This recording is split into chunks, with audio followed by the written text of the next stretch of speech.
Hi, I'm Skata Bob, and I'm in Bryson City, North Carolina. And I'm here with Nancy Argenziano. Did I get it? Did I You're say perfect. it? It took me a long time to say Oh, that. I've heard it every Right. way. She's acquired recognition as the Water Lady as a result of describing water as a liquid gold. And it truly is liquid gold. We don't look at it that way. Starting in 1996, she served in the Florida House of Representatives for 6 years. And then in 2002, she was elected to the Florida Senate for 10 years. However, in 2007, she was appointed by the governor of Florida to the Florida Public Service Commission. As chair of the PSC, she became an advocate of consumers, focusing on multiple items for the consumer: energy conservation, rate structures, and exposure of conflicts. But she was also heavily involved in environmental issues. During her tenure as senator, she had become well known for her focus on water issues within the state, specifically protecting water resources against transfer of water to other counties. And that's the essence of what we're going to talk about today, is a transfer of water to other counties. I could spend hours discussing all these other issues, but this is the one I'd like to focus on today. And we're still talking about it after all of these years because it's still on the mind of those who want it. And it's that still liquid gold. And it still is liquid gold. Yes, exactly. So we're going to kind of go through a progression, but I said you have so much political experience. Do you miss it? And I think I know the answer. I miss some of it. I miss some of it, the camaraderie, the debating and negotiating the things you need. That was a natural thing for me. I don't miss what's happening there today at all. It is, you have to hate somebody who has a different political philosophy, and that is just not what we used to do. We used to sit down in a room together, and on the floor of the House or the Senate, we may argue and disagree, but we went and broke bread together. We ate together. We were fellow Americans, and you knew the ones that were rotten, and you knew that you looked into everything they did very closely. But the camaraderie by those who were in it for the right reasons, to really help the people, whatever philosophy they had, it was true and it was good, and that I miss. But I don't miss the chicanery and the what's happening today. The hate is unbelievable.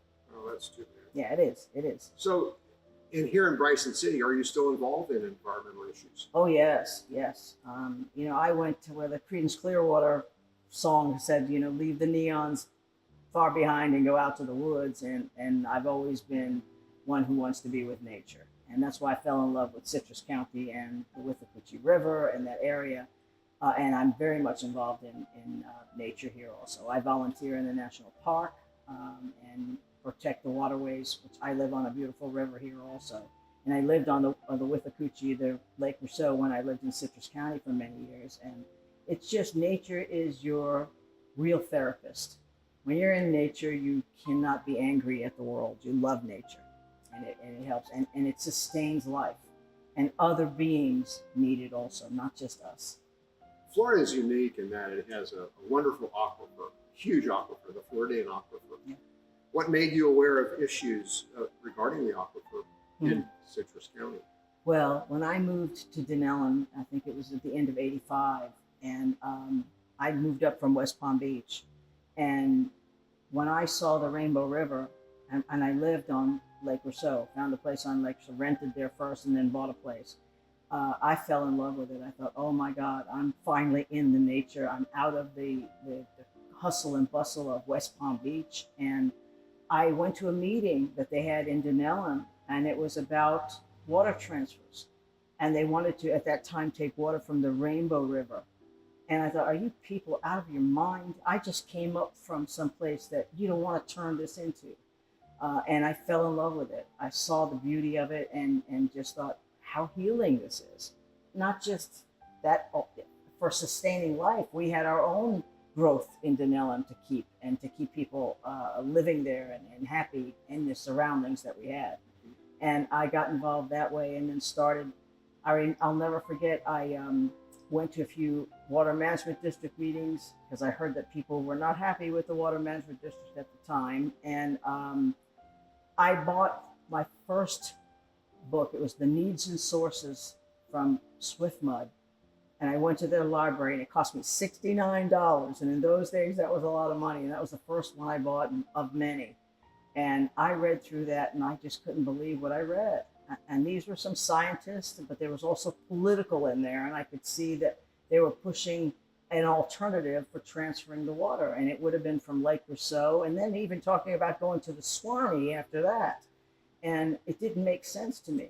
And I remember a political leader in Pinellas County called Charles Rainey. And he was a big shot. He was a really heavy hitter at the time. I'm sure he's passed away as we're all getting older. He basically heard that I was stirring up people to be against water transfers. And he sent a message to me, loud and clear, that said, and he said this, we're coming for your water. Just keep it cold until we get there. And I got to tell you, that pissed me off big time because I was looking at the science and he wasn't. He was looking at the political end of it. And the science in SwiftMud's own library said that while you transfer that water, you are going to hurt that area, not just for its own growth, but for sustainability, for its ecosystems that had developed and the harm that it would do. At that time, I also found that the lens of fresh water in Hernando and Citrus County, and that was even before I got there, it was from a 76 report, which I have in that art paper that I'm going to give you. It'll cite where it comes from. It was a USGS report, I believe, if my memory serves me right. And it said the lens of fresh water in the Hernando Citrus County aquifer was much lower than they previously thought, and it was due to consumptive use. And what year was that roughly? I believe it was 76 when that report came out. 1976. Yes. So we already knew that we were losing water, and people think that Florida has an aquifer that attaches to Georgia. Only in the very upper part of Florida, above Chiefland, does and goes around to, I think, the just above the St. Johns River. Some of it goes up into we commingle with Georgia. But everything below that arch is dependent on rainfall. So we are not an aquifer that can grab from up north, and it doesn't work that way. And if you don't have enough rainfall in a timely manner, you will destroy your own ecosystems. You will reduce the surface water, because when you reduce potentiometric pressure, and when you reduce that water in the aquifer, you are going to drain. You're going to have like an artificial discharge, and you're going to drain your surface waters. And that was what's happening to Lake Bradley and Floral City and other areas. So we already had that information. And when I found that out, I thought, how could you be thinking you could take water from here so you could keep building in Tampa? Build your desal plants. And that's when I went and visited the desal plant in Dunedin. And I was fascinated by it. It was an incredible thing that they had done for their own city, and they were capable of producing their own water. And there may have been upfront costs and costs to maintain filters, but it wasn't devastating their own environment. And I thought, that's where you have to go. And then to find other studies that showed that pumping that water, and they were talking about a pipeline that you could drive a truck through. It was 6-foot diameter, and that pipeline needed energy all along to get that water pumped to where they wanted it to. And it was extremely expensive, and it just wasn't doable. I guess that was in their needs and sources as an alternative. But the politicians said, no, we're going to take that water. We're not going to build desal plants. And that's what they thought they were going to do. And I'll never forget, I went around collecting this information, having little meetings. The first meeting I had was in Dunellen, and I think it was at the one of the little facilities there. It was a VA. I think it was the VA in Dunellen, and it was packed with people, because I went around and I put in everybody's mailbox, all in Dunellen and surrounding areas, please come to this meeting. You have to understand they want to take your water. And the people responded, and people power works. It really does. And I remember George Albright was a commissioner in Ocala at the time in Marion County. And I invited him. I don't think I'm going to come. And no, none of the other politicians came. He told me later that he drove by and he couldn't believe how many cars were out there. And then he got interested. He wanted to know, how do I help? You know, when he saw the people who would vote for him, you know, who would be voting for him or not voting for him, were really concerned about this issue. So that was the first meeting. And then I decided I needed more power. I needed more people power. So I went to other groups like Too Far. I tried to talk to War in English, but they were more interested in removing the locks at the time than the water transfer issue. But I went to Wesley Chapel down south because they were having terrible devastation with the overpumping at the, I can't remember, I think it was the Green Swamp area where the Swift Mud had a lot of the pumps, they're pumping water, over pumping water, and they were losing all of their surface lakes. They were dry, they were gone. And I went to them and I started going to different groups. I went to Gainesville, I went to Chiefland, I went all over and spoke to people, and we joined forces. And it was at the time, I remember somebody contributed because I forced the House of Representatives to come and have a meeting in Citrus County. But before that, what we did, because they weren't going to come, they said, the Water Policy Committee in the House of Representatives said, we're going to do these meetings in Tampa on this water transfer issue. And I said, well, wait a minute, you're going to have meetings in Tampa about taking water from our area, but you're not going to have meetings that you want people here after work or elderly to come to Tampa to be able to talk to representatives. And I said, that's not going to work. So what we did was we had a great meeting in the auditorium by the airport in Citrus County. And the Citrus Chronicle probably has that in their archives. Thousands of people, I think there was a few thousand people showed up, and it was packed, people outside. And we made our presentations, and those other groups came, and the House committee finally came to that meeting, because what we did prior, when they said they wouldn't come, I got this idea about taking gallons of water empty and putting letters inside, and everybody would put a letter inside. The local printing company helped me with labels. They donated those in Denellen, and we sent about 350 individually, because I wanted to get them one at a time. And the note inside said, we demand that you come to this area to speak to us. Do you want us to be your donors for water? Then you got to come and talk to us. And I got a call from the secretary of that committee and said, please stop sending the water jugs. Stop sending the water jugs, and we will come. And that's when we had their meeting. The House Committee on Water Policy came to Citrus County at that auditorium near the airport, and we filled it up. And that's what started the political end of it. And one of the members was John Laurent from the Tampa area. I believe it was Tampa area. And he was the chair of that committee. And he started the ball rolling and said, it's going to be very hard for you to get local sources first. And at the time, Helen Spivey had been elected to the House, and her answer to that was, well, we're just going to put a moratorium on building in Tampa. And I thought, you're never going to do that. You're never going to do that. Yeah. And that's when I knew people said to me, you need to run for office. And I ran against Helen Spivey, who I think was a very nice lady, and she meant very well. She had very good instincts about protecting the environment and the manatees, but I knew she just wasn't going to be able to fight the Republicans who were basically stopping it, because they believed in building out everything. They really did. And I was a Republican, and I thought, well, maybe I can get elected and do something. And the people said go, and they sent me. And I did. Eventually got local sources first, which they've probably dismantled by now, because they don't believe in any regulations right now in Florida. And that's part of the reason I think I left Florida, because my heart was broken. I just couldn't believe that they would overturn stuff that we worked so hard for.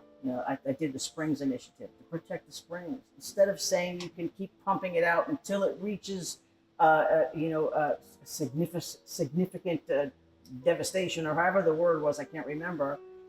It had to be way before then. You don't want to destroy your waterway and then say, oh, we have to fix it, Sure. So there was a lot of battles, but it took the people to help me get there. Well, I guess it was not very hard to mobilize support then, was it?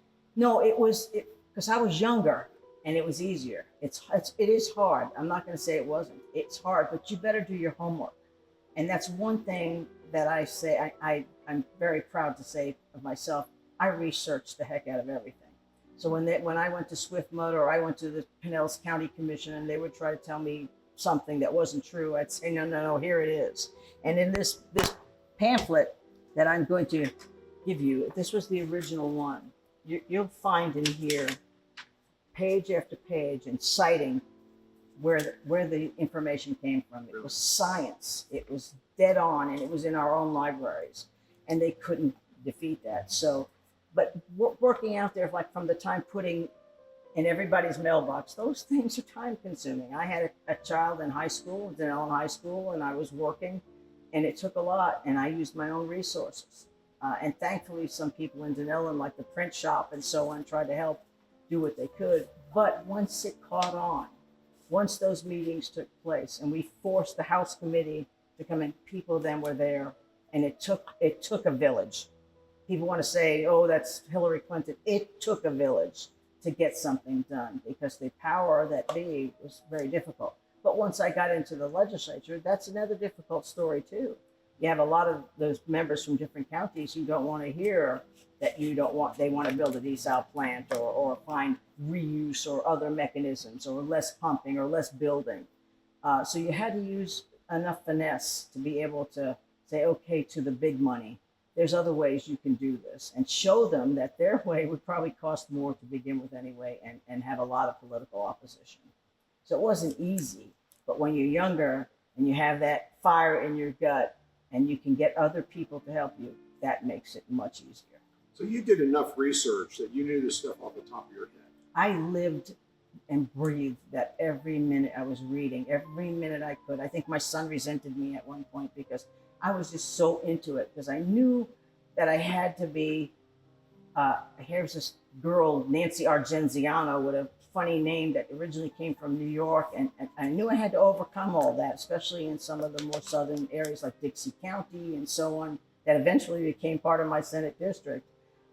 It was going to be difficult, but if I showed them and said, here, look, and they got it right away, then they jumped on board. And we got a donation to take 11 busloads. That's another thing. When we started the Desal Now, it was a movement we did in Citrus County. Too Far was a big part of that. We got 11 busloads, which at that time was the largest protest on the Capitol steps of Tallahassee, to say desal now. And it was at the day that the committee was meeting on desalination and alternative sources rather than transfers. They heard us loud and clear out on those steps and in the halls. Desal now. Don't take our water. Look at the science. Look how this is insane to do. The energy you have to use, the devastation you will cause to the Withlacoochee River, to Lake Rousseau, to the Blue Springs and the other springs, High Springs. And then you want to go to the Swanee after that. That's not going to solve your problem. It's going to create more, and to make them understand. And it worked. It took me a while to actually get the language down and to get it done right. And thankfully, the staff who know, that's why when you fire staff because a new political regime comes in, you lose that institutional knowledge. And when you come in as a legislator, if that's not your background, you depend on staff, and you can check on them to make sure they're not doing anything that's over and above what they should be doing. But I had great staff to help me write that language, and we passed it. And that was good because it prompted them to understand they had to go to reuse and they had to use other mechanisms, and it made the people of the area understand, okay, we can settle down for a little, but don't settle down for too long because it'll come back. And it has. You know, they're still over pumping. They're still looking for transfers, I believe, of water, and it would be devastating. So based upon what you just told me, I think you had to have two major skill sets. Number one, the ability to influence people, mainly the citizens, to get them on your side. Yes. It's more organizational characteristics. Mm-hmm. But the second thing that you had to have is you had to have extreme in-depth knowledge of every single issue. Yes. Because you had, upon any question, you had to be able to answer immediately. Absolutely. You couldn't say, I'll get back to you. Right. No, that doesn't work. So you had to, in your mind, you have to become an extremely in-depth knowledgeable about all of the issues and how to answer in opposition to something that was against her, what she wanted to achieve. Not only before I was in the legislature had to do that, because when you pull those meetings together, and I remember they used to tell you 5 minutes is your time. Everybody that came and signed up gave me all their time so that I could go through this. And I read this entire thing to that committee. And this was the beginning. And then there were more after that. Well, then when I got in the legislature, it was another thing altogether too. You have to go to committee, and when a committee chairman gives you an answer, well, I come from Pinellas and we think you should be able to take water from, you have to have the answers. And when he says, well, it'll cost us less to come to Lake Rousseau and take water. And then I show him, no, it won't. This is in the libraries of your own Swiftmud. This is in the libraries USGS. This is in the Water Atlas of Florida. Okay, and they have to shut up at that point because they cannot respond. They can give you snide remarks like, hey, I don't like you because you have all the answers, but you better know what you're talking about. And if you don't get up there and pretend. So you had all these people who had little bits and pieces to say against your effort. Of course. But you had to have the ability to know the full spectrum. Oh, yes. Yes. It's unbelievable because you don't find that today. You get one expert that knows one thing and can comment on one thing, but you had across the board had to know all of the issues and how to respond to it. I look back now and I took on something that was really large, but I had the fire in my gut, and I still do. I mean, I still do. I just don't have the same energy that I used to. But it took. I knew you had to have yourself together. I was going to say that bad word, but you had to have it together because you can't go up there and pretend. Now they do that a lot today, and I think you could see BS when somebody can't answer a question. They don't have the answer. They hesitate. Right. Yeah. You can see. So you came from Central Florida, basically, representing a lot of people. Mm-hmm. When you first went to Tallahassee, and I'm not talking about the 11 busloads, when you actually were in the House of Representatives, what was your initial reaction? How did you feel? How did you react to your initial presence? Well, when I first got there, I think I was 42 years old or 43. So I didn't just fall off, like I said, the baby truck. I knew people, but I had no clue on how devious and insidious some political entities could be. So when I got up there, I knew they didn't want me there to begin with. Until I think it was like 3 weeks before the end of the, towards coming to the election, finally, the gentleman who then became Speaker of the House, which was Danny Webster, he was a designated House Speaker if the Republicans had won the House, which my race won their House. I'm sorry for now, but it helped in a way. They didn't want me at that point, because they had their own person. They wanted Paul Hawks, who was a local attorney, and he was not looked at as very popular in the district. He had his own baggage. And I ran, and I remember running against a man who lived in Sugar Mill Woods. He was the Republican Executive Committee of Citrus County. Skip was his name, and I ran against him. And I remember going to a Republican meeting and saying, okay, I'm running, guys. And he said, how dare you run? How dare you run? I'm the executive committee here. I'm going to run. And I looked back. I said, hey, I don't know what you're talking. He treated me like, go away, little girl. And I thought, okay. Well, I beat him handily.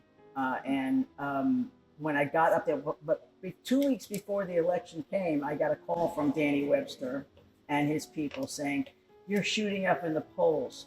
We didn't think anybody would beat Helen Spivey, and we think you're going to win. Do you need any money? 2 weeks before the election. It's kind of a little bit late. Yeah.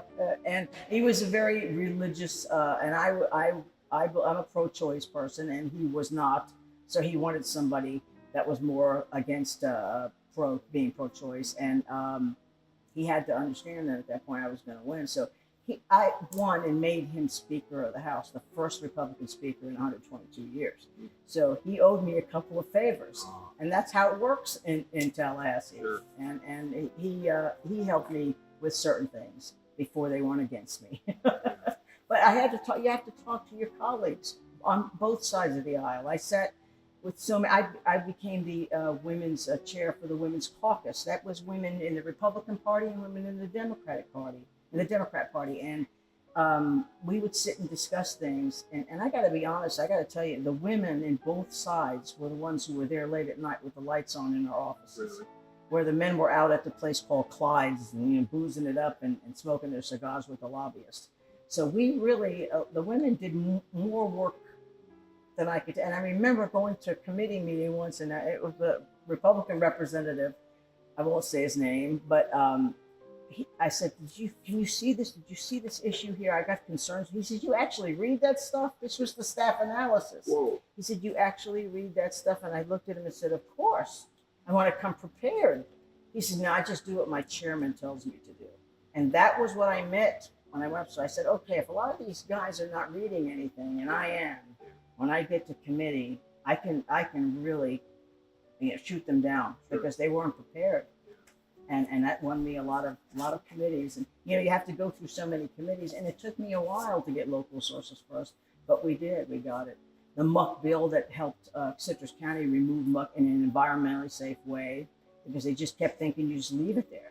You can't just leave it there, and you got to understand what the cause is. Also, you got to fix it, and that took me several years to pass, but we got it passed. And the Springs Initiative, the same thing. But it was back and forth with your colleagues, and that's why I say it wasn't I hate that person because they're a Democrat, or they hate me because I'm a Republican. We have a different way of approaching things. But usually what happens is you sat together and you gave here, yeah, I see your point. Your people saying you want this and my people want this. And after all, it's represented everybody.